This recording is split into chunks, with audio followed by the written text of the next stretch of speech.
Bien, damos gracias al Señor, como hablábamos, por esta oportunidad, ¿verdad?, de estar acá, y le damos así la bienvenida a todos. Es un gozo que podamos estar todos en esta mañana para estudiar este tema tan importante que nos actualiza sobre la realidad del tiempo en el que hoy estamos viviendo. Y las profecías del libro de Daniel, aunque fueron emitidas aproximadamente 600 años antes de Cristo,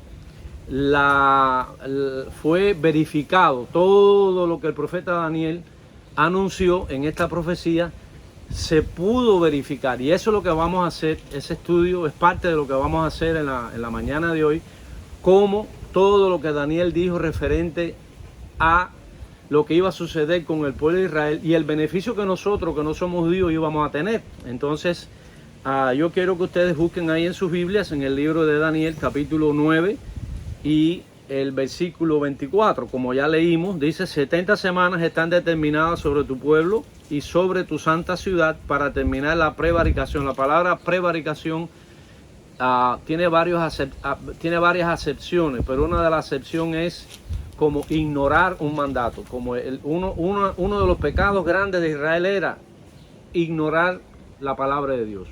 Eso se convierte en un pecado, ¿entiendes? Es como cuando el gobierno, la policía te dice para, o te da una disposición legal para que tú la cumplas, entonces tú la ignores. Si tú ignoras eso, eso es lo que la Biblia le llama, porque son palabras viejas que no se usan, pero a eso la Biblia le llama prevaricación. Entonces, uno de los pecados que tenía Israel como nación era que ignoraban los mandatos de Dios. Entonces, cuando ignoraban el mandato de Dios, eso significaba que ellos quebraban el pacto. O sea, el pacto, dice la Biblia que el pacto, y bueno, la historia de la humanidad es así. Un pacto se hace no solo una persona, un pacto se hace entre dos personas o más. Entonces, una vez ratificado, ya no se puede invalidar.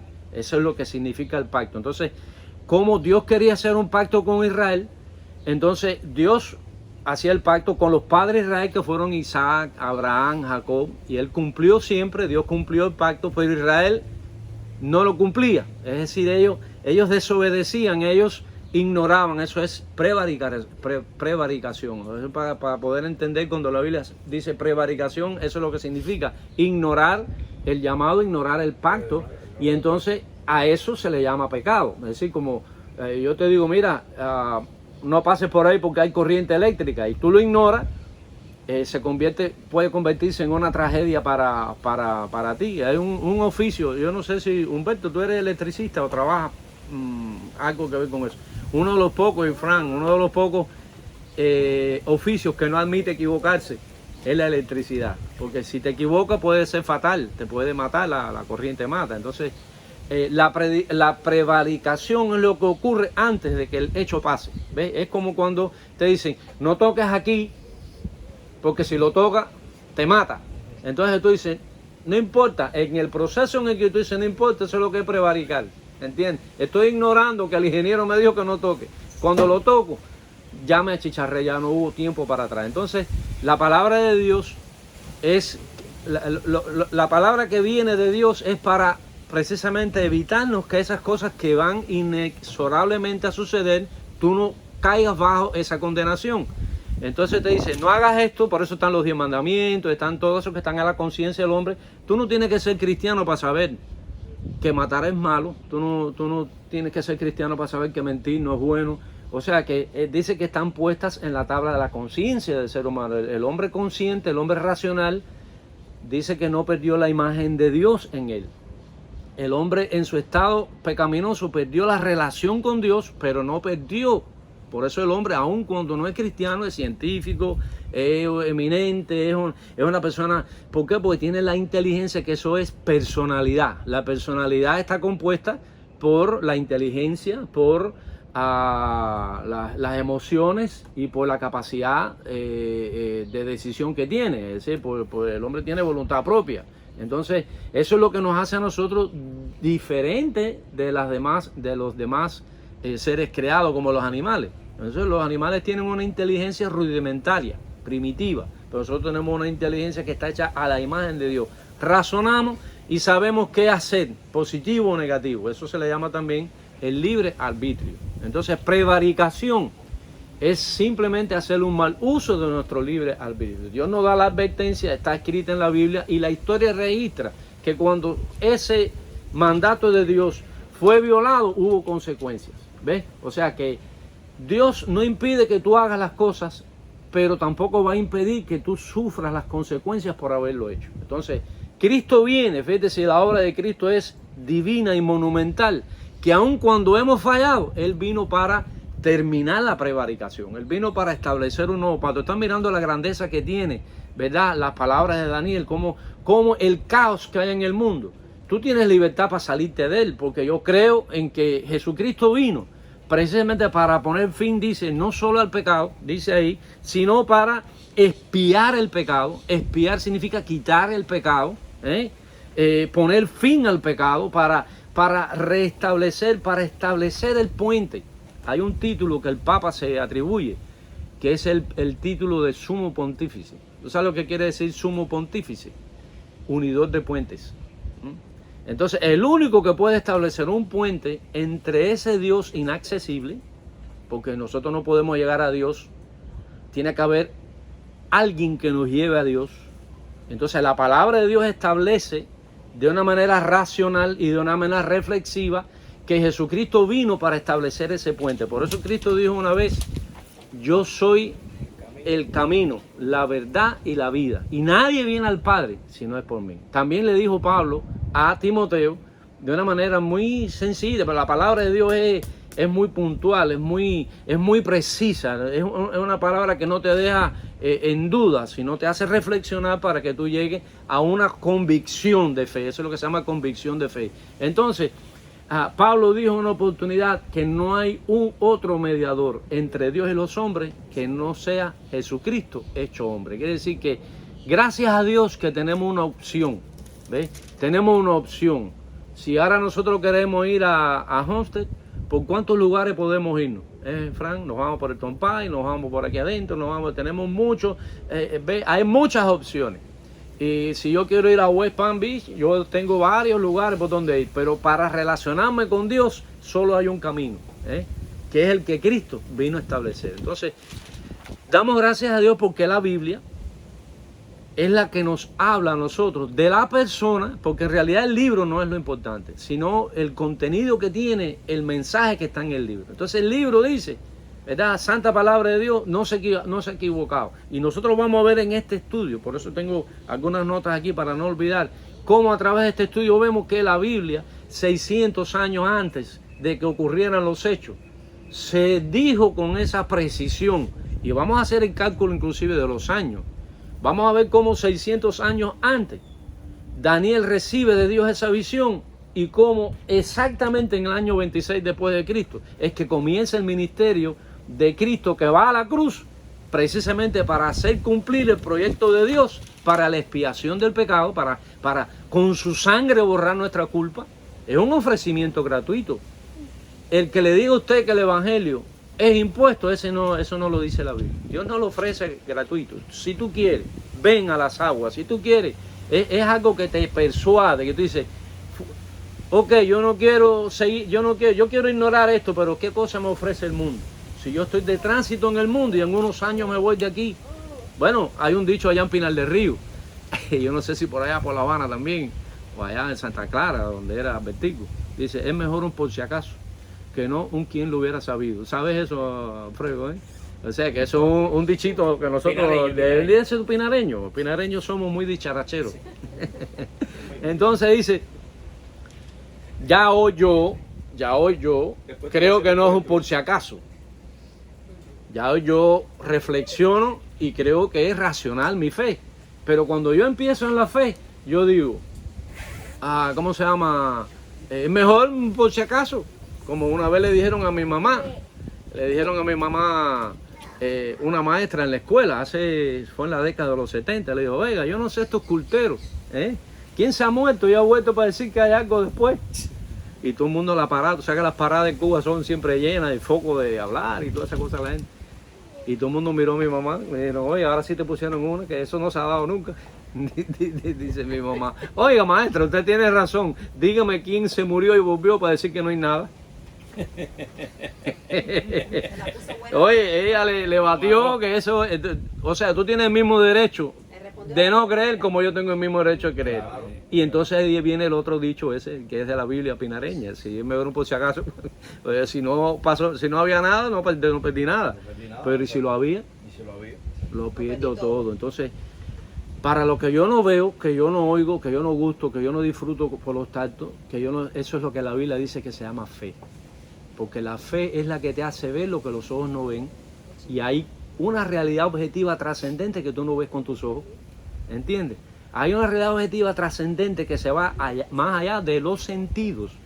No veo, no oigo, no puedo gustar, no puedo palpar, pero es una realidad que existe, porque inclusive Pablo dice a los hebreos, algo muy interesante que lo hemos hablado otras veces, dice que las cosas que se ven, que son las que son parte de esta realidad de los sentidos, dice, proceden de las que no se ven. Es decir, que hay una realidad que no se ve de donde proceden todas las cosas que están dentro de nuestra realidad objetiva. Eso satisface nuestras demandas racionales con relación a la fe. Por eso nosotros los cristianos, no es como muchas veces se presentan, estos cristianos no tienen nada que ver con la ciencia, no, todo lo contrario. Todo lo que es científico, la Biblia lo aprueba. Todo lo científico, la Biblia lo aprueba, es racional, es coherente con el mensaje bíblico. Lo que pasa es que nosotros no leemos suficientemente la Biblia. Nosotros no leemos, no analizamos, no estudiamos lo que de verdad. Por eso le doy gracias a Dios que ustedes están aquí y por estos niños que son tan disciplinados y están escuchando la palabra de Dios y saben que hay un punto de referencia y un camino por el cual transitar. Yo les garantizo que el que camina por el camino de la fe llega, no se defrauda. Dios nunca defrauda a una persona que cree y confía en Él. Entonces, dicho todo esto, nosotros damos gracias al Señor porque esta profecía tiene altas complejidades en términos teológicos y quizás algunos de ustedes, inclusive las visitas que están con nosotros, quizás no han leído la Biblia lo suficiente, pero sí queremos este estudio como una forma de motivarles a estudiar un poco más la Biblia, a interesarse por estos temas, porque en realidad todos nosotros estamos siendo afectados por el mismo problema por el cual vino Cristo a morir. Estamos todos aquí afectados. Nos ponemos viejos, nos llegan los achaques, nos llegan las enfermedades, se nos acortan los días y llega el día que nos vamos, porque todos estamos de tránsito. Eso no nos lo tiene que decir nadie, eso lo estamos viviendo nosotros. Ya hoy yo no puedo correr, ya hoy yo tengo que caminar. Pero llegará un día que posiblemente ni caminar pueda, alguien tiene que llevarme. O sea que esa es la frustración de la vida. ¿Y por qué fue eso? Por un problema que se llamó pecado. Pero lo grande y maravilloso es que Cristo vino a resolver ese problema y vino a quitar el pecado, la prevaricación, nuestra maldad. Yo tengo esa fe en esa cruz donde Cristo derramó su sangre para liberarme de eso. Ahora, ¿cuándo yo voy a sentir esa liberación plena? No en este cuerpo. El día que yo vaya a donde está el Señor, o el día que el Señor venga, que va a ponerle punto final a esta historia y va a haber una realidad nueva. ¿Quién ofrece algo mejor que eso en el mundo? No hay religión que ofrezca eso.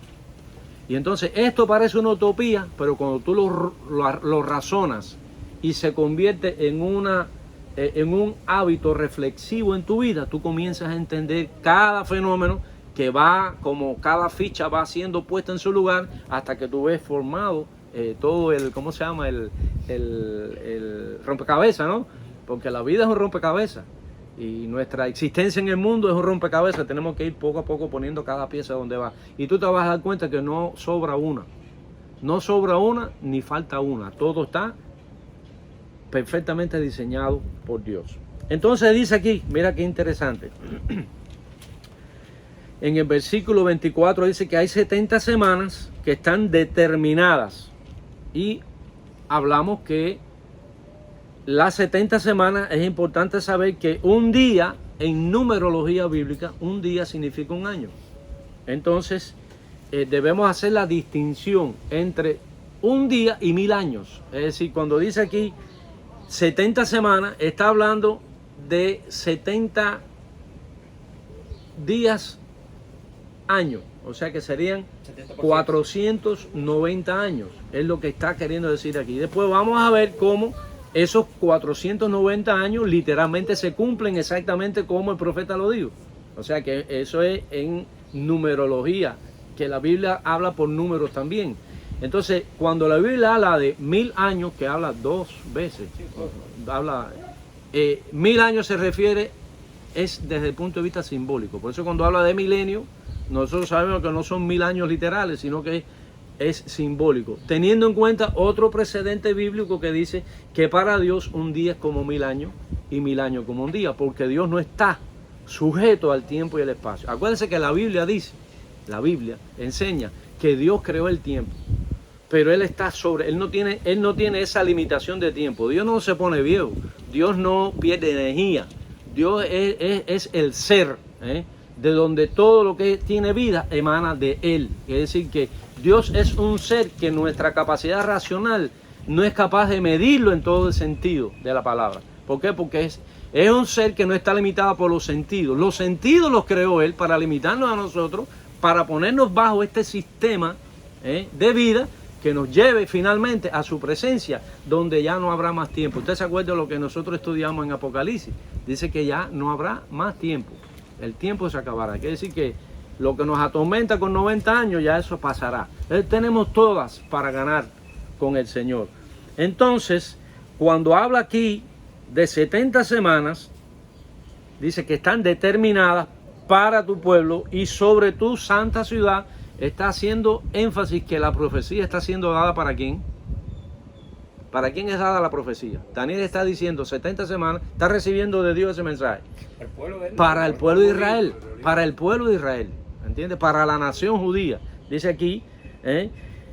¿Y por qué? Porque dice que estas 70 semanas, dice, esto nos dice exactamente esta profecía de que Israel ha venido violando el pacto y ahora estas 70 semanas, en ellas comienza una nueva oportunidad que Dios le está dando a Israel. Es decir, que desde el edicto, que después vamos a ver, que coincide cuando Artajerjes le dijo a Esdras, vete a Israel. Acuérdense que es el imperio babilónico, ¿no? Estaba sometiendo a Israel y entonces tenía, al salir de allí ese edicto, a partir de ahí se contarían los años en los cuales se cumplirían esos 490 años que se iba a cumplir todo el programa en la primera venida de Jesucristo. Por eso les animo a que sigamos el estudio y vuelvan, porque esto nos deja muy cautivos y muy linda la palabra de Dios. Dice que esta es la nueva oportunidad que Dios le está dando a Israel. Y yo quiero leerles a ustedes rapidito aquí un pasaje que está en Romanos capítulo 11 y en el versículo 25 dice, Romanos 11, porque no quiero, hermanos, que ignoréis este misterio, para que no seáis arrogantes. Dice que ha acontecido a Israel endurecimiento en parte, hasta que haya entrado en la plenitud de los gentiles. Entonces, eso significa que está comenzando un trabajo de restauración con la última oportunidad que Dios le está dando a Israel. Dios le iba a dar en estas 70 semanas a Israel una oportunidad. Entonces, en ese proceso Israel debía seguir la normativa que Dios le estaba dando a través de ese nuevo pacto. Pero ellos rechazaron ese pacto. ¿Qué fue lo que pasó cuando Israel vino? Cuando el Señor vino.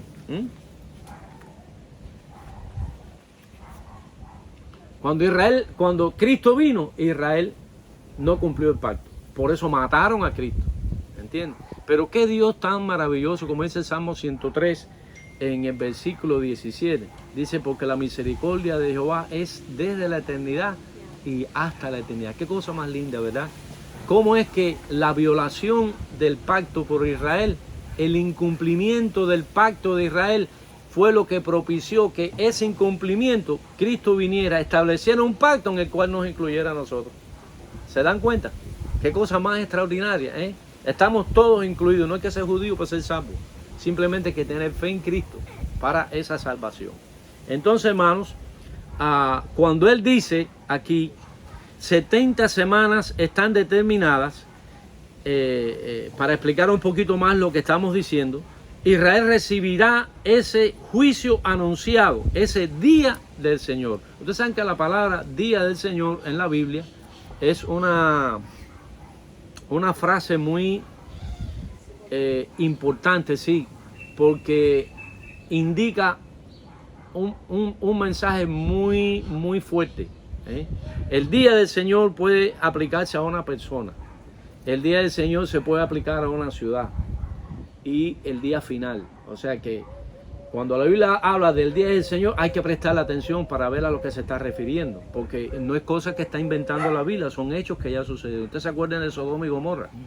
Dice, hasta el día que Lot salió de Sodoma y Gomorra, dice que entonces descendió del cielo fuego y así. Pero usted sabe cómo estaba la ciudad de Sodoma, cómo está volviéndose el mundo hoy. En Cuba están consultándole al pueblo sobre la ideología de género. Le están quitando a los padres el derecho de patria potestad. Están introduciendo, usted sabe lo que es la ideología del género. Casar hombre con hombre, mujer con mujer. Pero no es solo eso, está sobre la base del feminismo. O sea, ha habido una distorsión total. Y los gobiernos están legislando para poner eso como ley. Quiere decir que tú y yo, que seguimos en el concepto patriarcal, el derecho del padre sobre la familia, vamos a tener un problema legal. ¿Eso quién lo iba a decir él? ¿Quién iba a decir eso hace algunos años? Pero la Biblia lo dice hace más de 2000 años.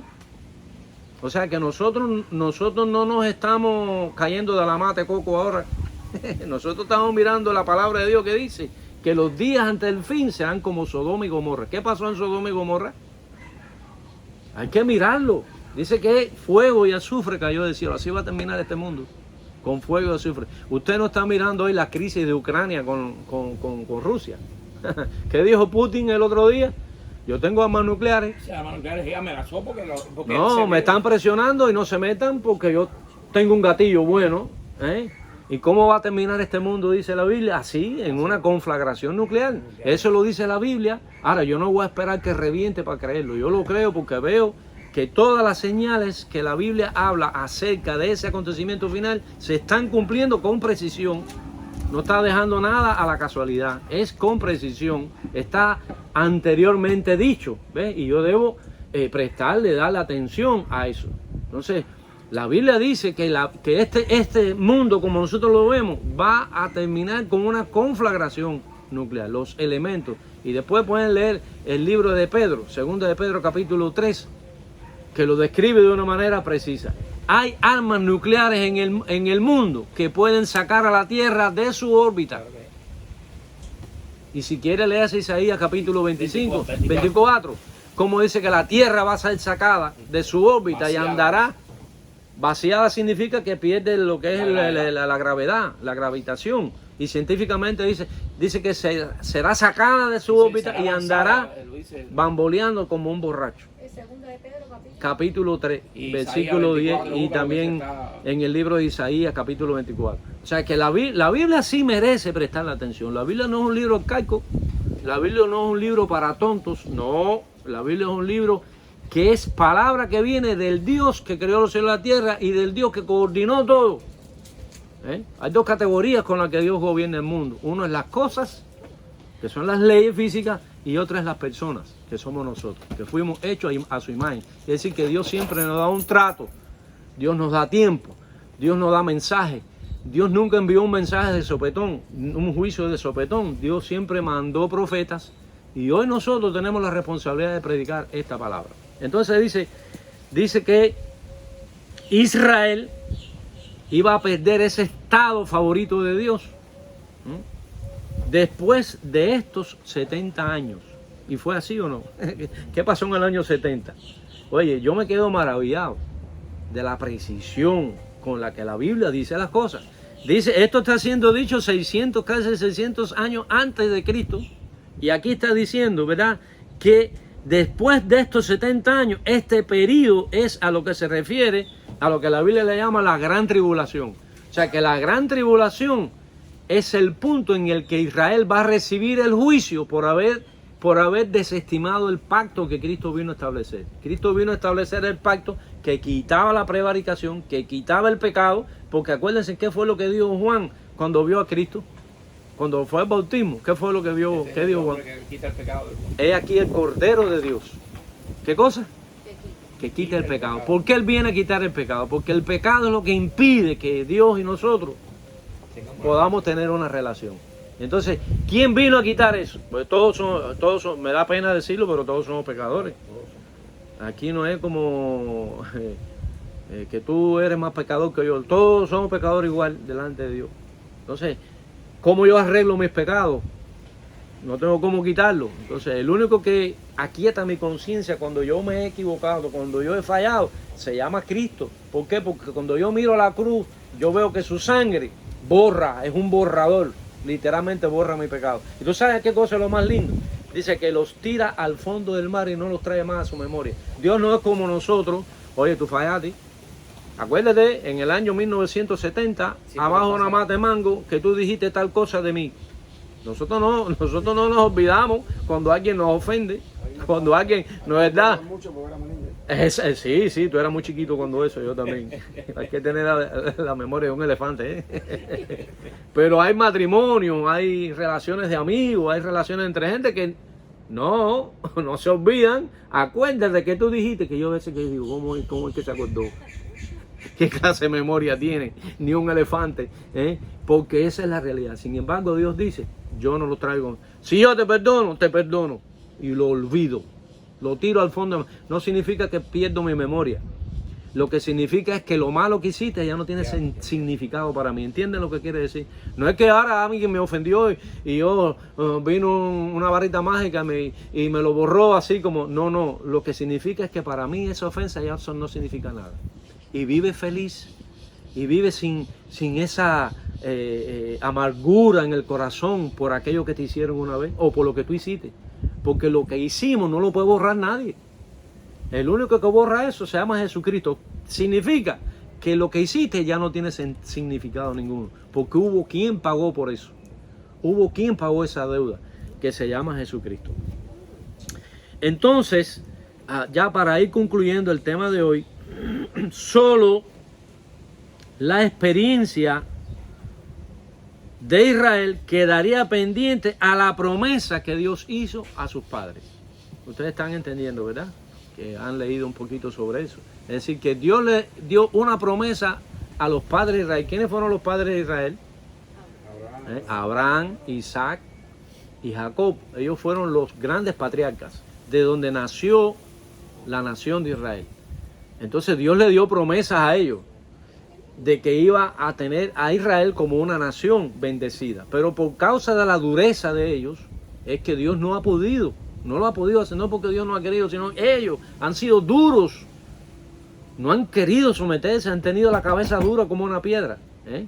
Y las consecuencias de esa actitud están aquí, ¿eh? Y en el año 70 después de Cristo, ¿qué pasó? El Imperio Romano, que era el poder más grande que había en esa época, destruyó Jerusalén. Dicen, hay si ustedes quieren buscarlo, lo pueden buscar, uno de los historiadores de esa época, contemporáneos, que se llamó Flavio Josefo. Flavio Josefo, en uno de sus libros, que se llama La Guerra de los Judíos, si mal no recuerdo, él narra el acontecimiento de la destrucción de Jerusalén. Dice que murió más de 1 millón de judíos. Y en Israel, en Jerusalén no vivía 1 millón de judíos. Eso es, algunos críticos decían, eso es una mentira. ¿Cómo es que murieron más de la gente que había? Entonces, el problema es que el asedio de los soldados romanos duró más de 1 año. Y la gente quedó dentro de la ciudad porque eran los días de las fiestas de las Pascuas, donde todos los judíos del mundo, o la mayoría de los judíos del mundo, van a adorar a Jerusalén. Quiere decir que en Jerusalén estaba llena de judíos y había más gente de los que vivían allí, porque todos los años iban de otras naciones a adorar. ¿Ustedes se acuerdan del eunuco etíope? Dice que había ido a Jerusalén a adorar. ¿Ustedes recuerdan el día de Pentecostés? Cuando dice que vinieron gente de todo el mundo de Panfilia, de Corinto, de todos los lados donde había judíos venían a adorar ese día. Entonces la ciudad se multiplicaba de una manera exponencial. Entonces, cuando llegó el día del juicio, por eso estamos hablando del día del juicio para Jerusalén, dice que había más de 1 millón de judíos allí adorando en su ritual judío. Y dice que murieron más de 1 millón. Durante esa época hubo madres que se comieron a los hijos por el hambre, porque fue más de 1 año en asedio. Lo que narra Flavio Josefo fue horrible. Ahí comenzó para Israel el momento crítico de su historia. Y no han tenido paz hasta el día de hoy. A eso la Biblia le llama gran tribulación. Esa es la gran tribulación para los judíos. Bueno, hace casi 80 años fue el ejemplo más cercano para que ustedes vean que la Biblia no miente, que fue Hitler. Hitler tenía ascendencia judía. Y Hitler quiso decir que los arios eran superiores porque esa es la segunda ideología que se llama la ideología de las razas. La ideología de las razas es decir que una raza es superior a la otra. Ustedes no han estado oyendo qué es lo que le enseñan a sus hijos, a sus nietos en la escuela sobre la teoría crítica de las razas. ¿Ustedes han oído eso en el radio alguna vez? Hermano, hay que prestar atención sobre lo que es tú que eres maestra. Eso va a llegar a las escuelas, lo que pasa es que estamos en un estado donde le han puesto freno. Pero la teoría crítica de la raza es esa, es enfrentar una raza con otra. Se está cocinando una explosión global a través de todas estas ideologías. La primera gran ideología, ¿cuál fue? La ideología de las clases. Que eso fue lo que nosotros estudiamos en la escuela, ¿te acuerdas? Fundamentos de los conocimientos políticos, todo lo que tiene que ver con esta ideología marxista, comunista, el proletariado luchando contra los ricos. ¿Qué trajo como consecuencia eso? La Primera Guerra Mundial. No, él no te lo dice, porque ellos manipulan los hechos y la verdad. Claro que no estamos de acuerdo en que el rico explote al pobre, claro que no, pero no es la forma de resolverlo. Si la gente mirara el efecto que causa el beneficio de Cristo en el corazón de un hombre, te aseguro que no había paz, el mundo fuera diferente. Entonces, esa ideología de la lucha del pobre contra el rico y mentira, después demostraron que cuando esos pobres llegaron al poder, hicieron lo mismo, peor. Entonces, ¿dónde está la falacia hipócrita y mentirosa de esos que quisieron conducir a la humanidad por un mejor camino y los empujaron a un barranco? Porque todavía estamos sufriendo hoy. Ve a Cuba, aquí en Cuba no hay una casta millonaria. ¿Sí la hay o no la hay? Nicaragua, Venezuela, ahora otros países que se han metido en eso. Todas esas personas están viviendo en un nivel de alta superioridad económica. Es una mentira. Exactamente, sí, exactamente. Entonces, y la ideología de las razas, como explicamos, lo que hizo Hitler.